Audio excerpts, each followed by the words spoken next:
Hey, what's going on, everybody? Welcome to the channel today. If you enjoyed this review, please drop a like and please subscribe down below. I appreciate all the support from everybody. And we have a normal gray Air Force One box in front of us with the white Air Force One on top.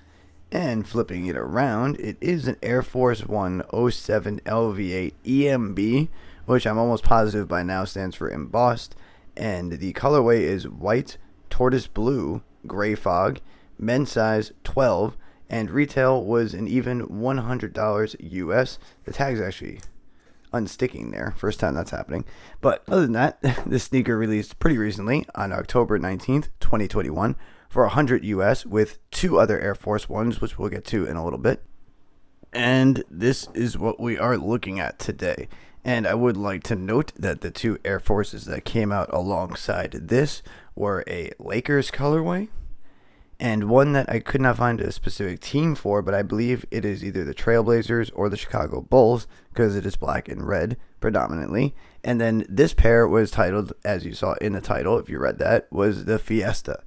So I'm assuming this is just based on the celebration of the 75th anniversary because the other releases are from the 75th anniversary but represented specific teams. This one just had the name Fiesta, so I'm assuming this is just for the celebration of the 75th anniversary. These will stay in the collection. I'm really happy to have these. And it is a mainly all leather sneaker with a little hint of one material on the tongue, and that's about it. So let's start with the different areas here. We have the white leather going across here, and the leather quality on this pair of Air Forces for $100 I'm happy with. I'm glad they put it out there. I think it's like a 7 overall. I would say maybe an 8. I'd probably say a 7. The leather on the swoosh is a little bit more stiff than the leather you get here on the white part of the upper, but the leather is still pretty decent on here. Nice little gray patch right over here, and we have the white leather going across here. You can kind of see a little bit of the crinkling there. The leather quality really is pretty nice, and there is a little bit of a shoe tree style thing, but you can see when I push down how it flexes around. Nice quality leather. And perforation going across the toe box for a little breathability. You have that same grayish color going up on there that matches that mid panel on the upper. You also have that color on the outsole. Since we're talking about that color, might as well get to the outsole because it's all in that kind of gray fog.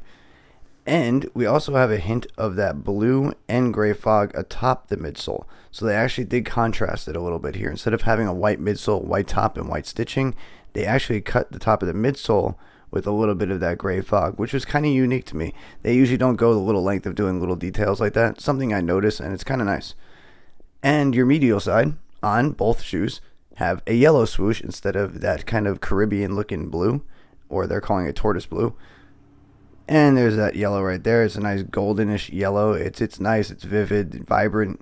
And going around to the back heel, we have that gray fog leather, but you have a nice triple stitched swoosh.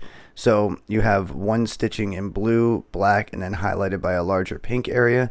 Once again, the colors they put together on here, I like them. They fit nice. I'm glad they chose a white leather and gray to base it off of because it's a solid palette and you got colors to contrast. And overall, I really think it's a solid Air Force One. Out of the three that came out, even though I'm a huge Chicago Bulls fan, I have been my entire life, I still think that this is a better choice for me. I like them more, but that's just me.